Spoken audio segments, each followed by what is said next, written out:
Bonjour à toutes et à tous, bienvenue dans cette dernière vidéo de la semaine. Je vais m'atteler aux principes fondamentaux qui régissent mon entraînement et mon école, donc qui s'appelle Kyushinkan maintenant, mon école. Donc en gros ils sont au nombre de 4. Alors le premier c'est toujours ce triptyque, décontraction, contraction, décontraction. Quand on part faire une action, on n'est pas déjà contracté, d'accord? Sinon on perd en vitesse, en explosivité, en puissance. En plus, qu'en cas d'agression dans le Goshin, s'il y a le stress qui vient se greffer, donc si dès le départ vous êtes déjà tendu, ça rajoute une tension supplémentaire. Donc on part toujours de façon décontractée. C'est vrai que c'est assez dur, mais il faut apprendre à se relâcher. Deuxième principe, c'est l'engagement corporel.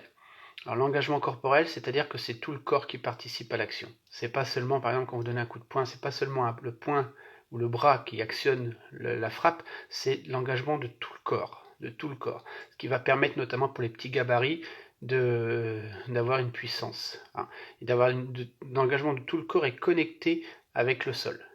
Ce qui amène le troisième principe, le principe Cauchy, donc le travail de hanche, très très important, surtout pour les petits gabarits, même pour les gens qui, quand on prend de l'âge et tout ça, c'est très important de comprendre le principe du travail de hanche. Et enfin, quatrième principe très très important, c'est ce qu'on appelle le tai sabaki, c'est les déplacements, mouvement du corps. Tai, c'est corps. Mouvement du corps. C'est-à-dire qu'en général, on essaie de ne pas rester dans l'axe de l'action. On essaie de sortir comme les formations martiales militaires disent, on sort de la zone de feu. D'accord. Donc le déplacement est très important. Donc là également, on parle de placement-déplacement. Ça, c'est très très important.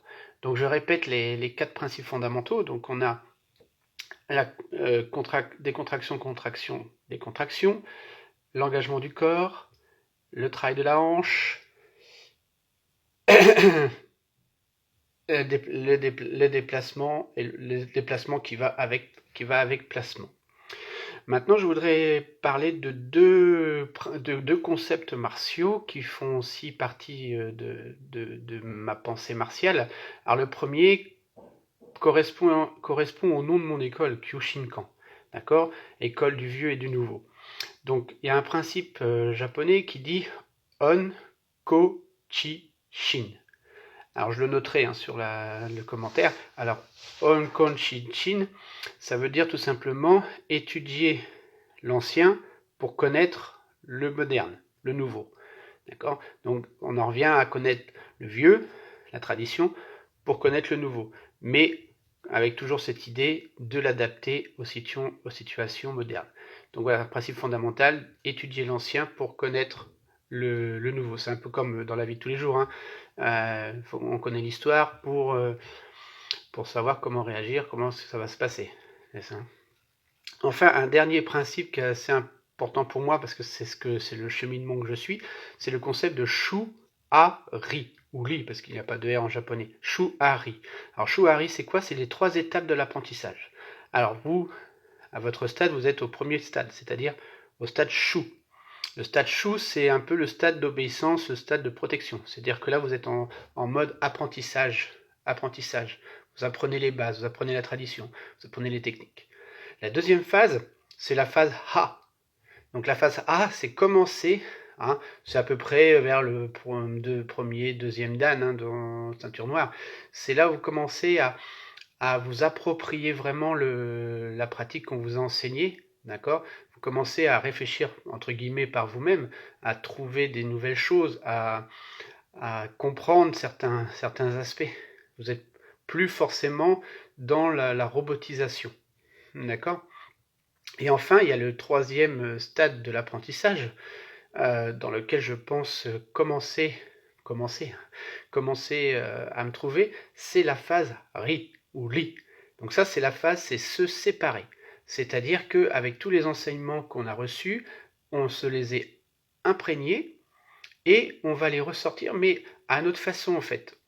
C'est pas qu'on crée son style, c'est que l'art martial, je dis tout le temps, l'art martial s'adapte à la personne, non pas l'inverse.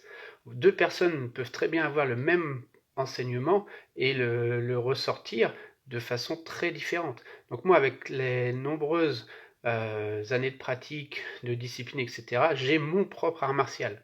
d'accord, qui n'est pas du tout, attention, hein, ce n'est pas du tout un nouveau style, hein, je respecte la tradition, hein, mais c'est ma façon de concevoir l'entraînement, la pratique, etc. Donc c'est la phase RI, c'est la phase où on commence à comment je vais parler, se séparer, d'accord, se séparer de ses sensei, de ses maîtres, de son enseignement passé, enfin tout ça, de faire son propre cheminement, d'où la création de l'EPAM dans un premier temps et maintenant du Kyushinkan. Voilà, donc toujours pareil, n'hésitez pas si vous avez des petites questions, je suis à votre écoute. Et en attendant, je vais vous souhaiter un très bon week-end et à la semaine prochaine pour de nouvelles techniques. En commentaire, n'hésitez pas à me dire quel genre de technique vous souhaiteriez voir. Merci à vous, bon week-end.